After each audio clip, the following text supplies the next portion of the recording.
back to my channel. It's your boy D Dyson. Daredevil season finale, episode 9, and I must say I was entertained. Still slow burns, but I was kind of like, but I like the setup for the Punisher.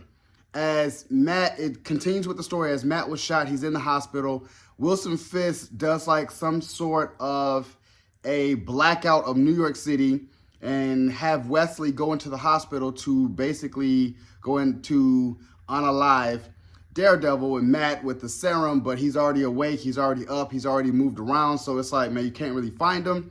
And then Matt leaves. So Matt leaves, and as he's leaving, who's already there? Frank Castle, you know, and I love, like, it's basically a setup for the Punisher and the Disney Plus series. So they talk, and then it's like a grenade, and they got to, you know, they get out, and they basically kind of go their separate ways, only because, you know, you seeing Daredevil fighting and Frank over her unaliving, and he's just like, man, would you stop? Like, they're always at odds, because it's like, you know, Frank is like, no, they need to go. They don't need to come back. They need to go. You don't need to beat them up, because Frank already knew who they were. They're like, man, they're cops, bro. Like, they need to go. So you see in a whole bunch of, and I love, because it still reminds me of the Netflix series of how those two are combative in their nature, how they go after bad guys differently. But Matt was kind of on that in the Netflix series of unaliving people. So he's like, man, what are you doing? Like, no, this is how they need to go. And yeah, the violence, I love it. I love it, because that's what we were all drawn into from the Netflix series. And they finally got it. We had a couple of F-bombs. We see Karen, and I'm just like, we're back. And then just the fact that Frank and Karen are kind of a thing, and Matt picked up on it, as he was like, I could hear both of your hearts beating. And even when he told Karen to leave, she was like really hurt. So he's like, Matt really picked up on it, like, man, y'all really, like, you really mess with like Frank, I guess, you know. So it was that sort of thing.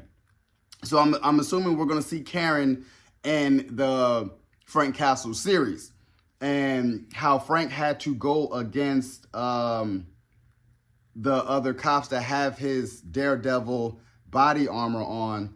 And they were like, man, Frank, we're admirers of your work. We want to work with you. You can join us, and, you know, we can, you know, and he's kind of like, man, y'all are stupid. Y'all don't have the pain that I have. Y'all don't go through what I go through. I will never work with y'all. So they beat him to a pulp. Meanwhile, I love Wilson Fisk and donning the all-white Kingpin look. Like, that is the iconic cartoon look of just an all-white.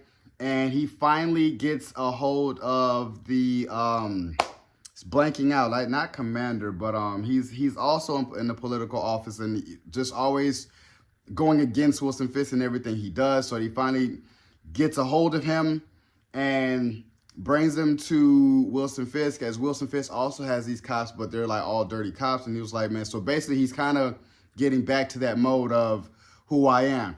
So as he is squeezing his head, that is when Frank is getting beaten, and it kind of shows, again, the duality of violence, right? Like, from a light of, this is what happens to the hero, this is what the villain is doing. So I was kind of like, I like the duality, but I'm like, keep it separate. This is the second episode where you've seen the duality of violence, you know. And I was like, I saw it with Muse, and then when the Kingpin was fighting old boy in the cage, and I was kind of like, we don't need that no more. Just keep it on one topic. You don't need to keep crossing over, that type of thing. That was the only thing I had a gripe about.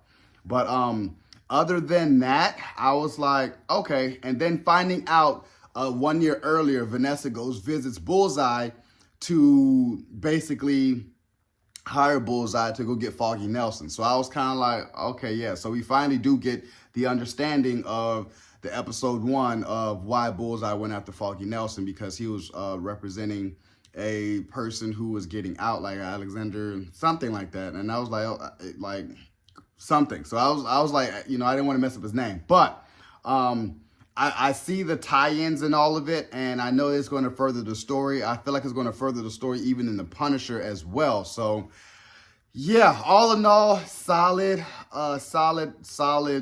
season finale. I just looked like it returned to form of what we used to see, because I'm not gonna lie, a lot of episodes were boring.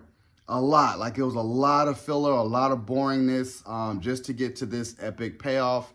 I feel like we need more of season 2. Don't let it be, just filler. You need a lot more, and it needs to be more in depth. So, but I'm thoroughly pleased with this. I feel like this is a good send off for Daredevil, episode 9 and season finale. So I give it an 8 out of 10. Because I loved that we brought it back to the essence of what we saw in Netflix.